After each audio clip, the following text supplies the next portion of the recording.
recordaba hoy un poco la historia de las relaciones económicas del gobierno con los actores de la economía. Por ejemplo, me acordaba de aquellas primeras peleas con las compañías privatizadas, con los países extranjeros que tenían intereses en la Argentina, las peleas con los supermercados, las agresiones a los dueños de los supermercados, el señor Cotto y compañía, la pelea con la compañía Shell, la pelea con los medios de comunicación, que se inscribe en algún sentido en la misma línea, digamos, la pelea con el campo, que significó un quiebre en su momento, en el 2008, los problemas para exportar, ningún país pone trabas para exportar, y ahora para importar también hay complicaciones y trabas, los casos de Guillermo Moreno, digamos, metido en cuanto complicación hay con la vida económica argentina, las multas a las consultoras económicas que dan una opinión sobre la economía, sobre la inflación, lo que sea, fúmbate multas. O sea que la lista, digamos, es larga, esto es apenas una síntesis y muestra esta mala manera que tiene el gobierno de llevarse con la economía argentina, con los actores de la economía, y este modo tal vez un poco obsesivo de regular básicamente todo lo que pueda. Para muchos argentinos, la economía argentina tal vez haya funcionado como consecuencia, haya recuperado como se recuperó, como consecuencia justamente de la aplicación de estas malas maneras, digamos, y de este exceso, digamos, de trancas, regulaciones y cosas y demás. Para otros, seguramente, la economía argentina se recuperó a pesar de este formato, digamos, particular que le aplicó y le aplica aún hoy el gobierno a su vinculación con la vida económica del país. El último caso es que estamos en guerra con Techint, ¿no es cierto? Yo tenía unas cuentas hoy, por ejemplo, Techint emplea en la Argentina a 25.000 personas, 25.000. En el mundo emplea 60.000, siendo que es la única compañía multinacional que tiene la República Argentina, o una de las pocas, en rigor de verdad, deben ser una, dos o no más que tres, ¿no es cierto? Opera en 100 países del mundo en total. En la Argentina produce 4.000 millones de dólares por año y ha invertido en los últimos 3 años 1.000 y pico de millones de dólares en el país. Y como consecuencia del interés del gobierno de introducir 3 directores con un carácter muy político, obviamente, se generó una ola de tensiones y denuncias y complicaciones. Vaya a saber por qué, siendo que tal vez haya un modo más razonable de hacer las cosas. Es cierto que si el Estado tiene acciones en Techint o en Siderar, como las tienen otras compañías, tiene todo el derecho del mundo a participar, a controlar, a tener un director, dos, lo que sea. Ahora, ¿es necesario hacerlo de esta manera? Con un decreto que modifica una ley, sin discutirlo con nadie, como de golpe, un día para el otro. Piensen que este asunto empezó el viernes, hoy es martes, ya hay juicios cruzados entre el gobierno y Techint, la compañía más relevante que tiene la República Argentina. Yo francamente no entiendo. Vamos a preguntar a Martín Lustó, que acaba de llegar, si él opina, como por ahí mucha gente, que como consecuencia del exceso de regulaciones y de mala manera, esto funciona, o funciona a pesar de estos formatos que tiene hoy el país para manejarse con los actores económicos. Así que bueno, lo conversamos enseguida con Martín Lustó. Vicepresidente Cobos, buenas noches. ¿Cómo le va, Marcelo? Muchísimas gracias por es un gusto. Le hago casi una confesión personal, digamos. Me llama la atención cómo se diluyó su capital político, que era enorme hasta algún punto del principio de 2010, digamos. Y hoy es como que desapareció. ¿O leo mal? Bueno, se vivió, se vive un proceso, obviamente, a partir de uno de los temas que usted planteaba, el tema del conflicto del campo. Quizá tal vez se generaron demasiadas expectativas sobre el futuro de Cobos. Y lo cierto es que he cumplido el rol, a pesar de las circunstancias, de la mejor manera posible. Y bueno, y después en el tema interno del radicalismo, obviamente que no me sentí acompañado, a pesar de haber contribuido al proceso de reunificación, pero obviamente que mi discurso iba por un lado y el partido, la estructura partidaria, no digo el radicalismo en general, porque hay mucha gente que tiene un pensamiento similar al mío. Entonces, bueno, hasta que culminó en esta decisión del partido de convocar un proceso interno en el cual yo no estaba de acuerdo, y no me equivoqué al no estar de acuerdo. Era innecesario. ¿Qué proceso interno previo al del 14 de agosto? Previo, cuando creo que el radicalismo podría haber tomado esta bandera de las primarias, que era un avance, a pesar de con las dificultades, pero bueno, era una situación que podía haber explotado el radicalismo, y lo que hizo es generar incertidumbre, inclusive poniendo en duda sobre la aplicación de las primarias abiertas, y hoy es una realidad porque está más allá que nos guste o no la reglamentación. está establecido esto. Entonces, bueno, con la resolución que sacó, a pesar de no haber habido una interna, nadie a votar, la verdad que nos dejó poco margen para... Es curioso el hecho de que, siendo que por ley hay una interna abierta y obligatoria el 14 de agosto próximo, ambos partidos, el radicalismo y el peronismo federal o disidente, resolvieron, por algunos de sus candidatos o dirigentes, anticiparse y hacer una pre-interna, ¿no es cierto? Y en ambos casos se cayó. Se cayó. Porque Ernesto Sanz se bajó antes de la pre-interna. Sí. Y Duhalde se bajó a mitad camino, una cosa incomprensible, digamos, ¿no? Papelón. Necesario, porque se podría haber llegado tranquilamente, hubo un desgaste innecesario.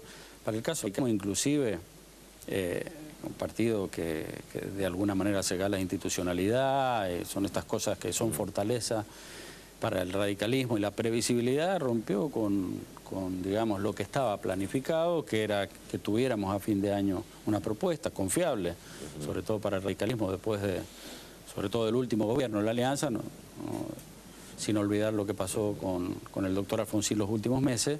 Era necesario generar una propuesta, ampliarla lo más posible y bueno, y de ahí definir las candidaturas. Y si en lo posible, si se llegaba con 2 o 3 candidatos, para mí era mejor. Claro. Permítame una segunda observación, digamos, crítica, si se quiere. Leí con atención el reportaje que le hizo Jorge Fontevecchia en Chile hace un par de semanas. Y usted coloca el acento en el hecho de que finalmente Sanz se anticipó, que después se bajó, que después no se bajó, que finalmente, como consecuencia de esta especie de desorden previo a la interna, usted se bajó. Y la verdad que, ciertamente como argumento para abandonar una candidatura presidencial, parece poco argumento. ¿Usted leyó la resolución del comité? ¿La leyó? No. Se le traigo por las dudas. A ver, me pongo los... Para ver si queda algún margen. ¿Esto es una decisión del comité? Son 3 artículos. No, del comité ampliado, es decir, no solo del comité, sino el comité federal, que le llaman. Todos los presidentes del comité de las provincias. Solo se opusieron, creo que... bueno, sí, esto lo leí, por supuesto, claro. Bueno, pero a ver, ¿qué margen queda? No es ni orgánico, que proclama, ni la proclama Ricardo Alfonsín. ¿Qué pasa cuando Cobos va a algún lugar y el comité no lo recibe? Pues dice, no, mire,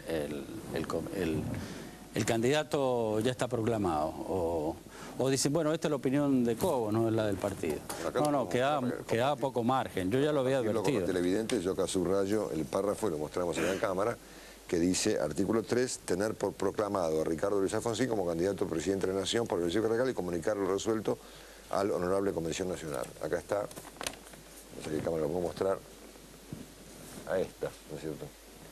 La resolución del partido, ¿no es cierto? Ahora, en cualquier caso, a pesar de que el partido ha proclamado a Alfonsín candidato, si usted tiene vocación de ser presidente de la República, vale dar la interna 14 pero no se puede, mire. Yo tuve una reunión en diciembre después de haber ganado las elecciones en Mendoza, que se ganó muy bien, hicimos una reunión en un hotel donde estaba toda la dirigencia, digamos la cumbre radical, ¿no? Estaba Sanz, estaba Alfonsín, estaba Gil Lavedra, estaba Moró, Storani, algunos dirigentes más. Y estábamos tratando la sucesión de Morales o no. Bueno, Morales no podía por la carta orgánica y bueno, y ahí me veían a mí con mucho potencial. Yo le dije, mire, si yo no tengo la conducción del partido, olvídense de mí. Porque uno puede gobernar en minoría, puede gobernar digamos, con las cámaras en minoría. En Mendoza estamos acostumbrados, no hay mayoría. Goberné la provincia, hay 3 partidos, nunca tuve mayoría. La mayoría de los intendentes eran justicialistas. En la provincia lo que va a ocurrir acá con los gobernadores. Pero si uno no tiene el respaldo del partido, es imposible. Es imposible gobernar. Se podrá ganar una elección, pero no gobernar. O sea, yo lo advertí eso. Entonces después, cuando ocurrió eso, bueno, Sanz asumió como, digamos, una prenda de unidad. Sanz había hecho campaña conmigo y de ahí consensuamos mitad y mitad. Bueno, y la opinión era compartida. Voy a poner 2 ejemplos inversos, históricos, digamos, ¿no? Sí. El primero, el propio Alfonsín, padre, digamos, que no era el preferido del partido en el 83 y sin embargo ganó la interna, ¿no es cierto? Y se impuso como candidato. Hubo una interna. Hubo una interna. Claro. Bueno, pero una interna ganó, donde digamos, el partido acordó reglas. Y el caso de Menem, ¿no es cierto? Donde obviamente el favorito era Cafiero, fue Menem y le ganó. Bueno, pero ¿se hizo alguna preinterna o algo? No. Cuando a mí, entonces si el partido hubiera decidido, bueno, lo definimos ahí, nos presentamos el 14 de agosto, pero ¿qué margen le queda a uno de eso? Dice, ¿es político? Sí, sí, es político. Y ir en contra del partido, impugnar la resolución. No queda mucho margen. Y la situación de Sanz es todavía más complicada porque él aceptó participar. Es lo que tendría que haber dicho, decir, bueno, no, mira, vamos, si Cobo no está de acuerdo, vamos todos a las primarias. Entonces se pusieron de acuerdo dos, yo ahí zapateé un poco y obviamente dije lo que iba a pasar. Bueno, esa es la realidad. O sea, no, sin apoyo del partido, imposible. O sea, su decisión, digamos, vicepresidente, está tomada, es decir, ciertamente se bajó y se bajó. En realidad no me subí, esperé, cuando me decían Cobo no se define. No, lo que tiene que definir es el radicalismo. Si el radicalismo define que va a las primarias, que define su plataforma, la cual nosotros, mañana yo voy a acercar todo lo que hemos trabajado, define los aliados, bueno, yo veré si represento a este sector, porque no se trata de representar al radicalismo solamente, sino un sector más amplio. Ahora, lo pongo en otro plano, digamos, le planteo otro problema más. Siendo que usted evidentemente ya está, digamos, candidato o no, bien o mal, en su partido, la Unión Cívica Radical, que es un partido opositor, ¿no debiera en este momento irse de la vicepresidencia? No, eso no lo voy a hacer. No, para nada. Porque no hay riesgo, que cumplir. A ver, no es el caso de Chacho Álvarez, que como consecuencia de su salida se cayó todo, digamos, ¿no es cierto? No, y menos ahora que no es ser candidato. Es decir, yo no pasaría nada, digamos. Sí, bueno. El país, institucionalmente, no le ocurriría mayor cosa, digamos. Pero ¿por qué me tengo que ir? A ver. Si yo llegué, yo llegué representando un espacio político, no orgánico, lo que sea, no nos escucharon, pero llegamos con un pensamiento, compartiendo algunas cosas y otras no. Bueno, las decisiones que yo he tomado no formaron parte de una discusión, entonces me obligaron a actuar de esa manera, creyendo inclusive que era un bien para el país en primer lugar y después para el gobierno mismo. ¿Ve a la oposición en general tan perdida como la vemos todos? ¿Tan deshilachada? Tan a ver, es muy variada la oposición. Desorientada. Es muy variada. Creo que a lo mejor la sociedad esperó más, pero eran sectores muy disímiles en su pensamiento, entonces era muy difícil articular algunos temas para lograr el consenso necesario. Un país que le cuesta lograr consenso y acuerdo. Entonces, bueno, hoy por hoy no está bien, esta es la verdad. Creo que bueno, todavía queda tiempo y posibilidades de que los espacios políticos que van quedando puedan transformarse en una alternativa para la ciudadanía. Se supone que el esquema al que vamos es Cristina, Ricardo Alfonsín, Macri, ¿no es cierto? Sí. Se supone, póngale. Sí. ¿Y sabe que a mí no me cierra eso? Me parece que alguna otra cosa va a pasar. En este país quedan por eso, falta tantos cambios, tanto dinamismo. Sí, puede ser, puede ser. Sí, me da la impresión de que es como que falta algo acá, ¿no es cierto? ¿Vio el discurso de Cristina hoy en Santiago? No, pero lo comentábamos. Sí, por si uno yo también tiene una impresión muy personal, obviamente, por ahí me equivoco mal, digamos, yo lo vi entero, y si uno escuchaba al presidente lo que decía Cristina, un discurso fuerte de campaña, ¿no es cierto? Un discurso muy bueno, de los mejores que le he escuchado probablemente, con un contenido político muy fuerte, y parecía un discurso, obviamente, de una presidenta que está activa y en campaña. Ahora, la imagen que daba, la escena en general, parecía una despedida.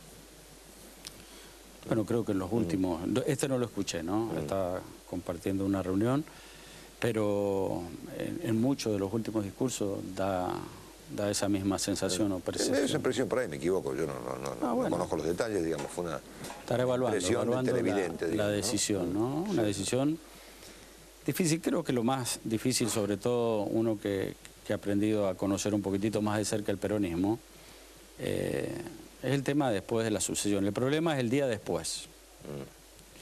Fíjese que todo este tema de colectoras, todo este tema que se está planteando, más que por la necesidad de sumar votos, a lo mejor por garantizar una primera vuelta, como por ahí se dice, creo que pasa por tratar de demostrar quién saca más votos y que no es el que manda, el que tiene el poder, y que no aparezca por ahí algún gobernador o alguien con la misma chance, ¿no? Entonces el problema es la sucesión cuando uno ya no tiene la reelección. Los mendocinos estamos acostumbrados porque es un solo periodo. Le di una frase de hoy que me llamó mucho la atención, para mal, digamos. No estamos de acuerdo con las colectoras, pero las vamos a usar. Ah, bueno, eso es un disparate. Eso lo dijo el presidente de su partido, Ángel Rosas. Bueno, son una de las cosas que uno no comparte. Mire, yo le pongo un ejemplo. ¿Estamos de acuerdo o no estamos de acuerdo? Si no está de acuerdo, si no está